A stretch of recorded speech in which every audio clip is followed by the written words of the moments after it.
রাধে রাধে। এই ছিল জন্মাষ্টমীর ব্লগ। আর আমি শুরু করেছিলাম ব্লগটা আমার ছোট্ট রাধিকাকে দিয়ে। আর প্রত্যেকবারের মতো আমি চলে এসেছিলাম রান্নাঘরে ভোগ রান্না করতে। আর এখানে বানিয়ে নিয়েছি তালের বড়া, মালপোয়া, আর তারপরে চলে এসেছি একটা পাঁচমিশালি সবজি রান্না করতে, যেটা আমাদের প্রত্যেক বছরই হয়ে থাকে। আর এই ভোগ আমি প্রত্যেকবার কিন্তু গোপোষণার জন্য নিজে হাতে তৈরি করি। এই একটা দিন একটু সুযোগ পাই করার, তাই সুযোগ আমি ছাড়ি না।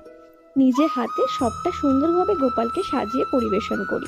আর একটা জিনিস জানো তো, আমাদের কিন্তু রাত 12টায় পুজো হয়।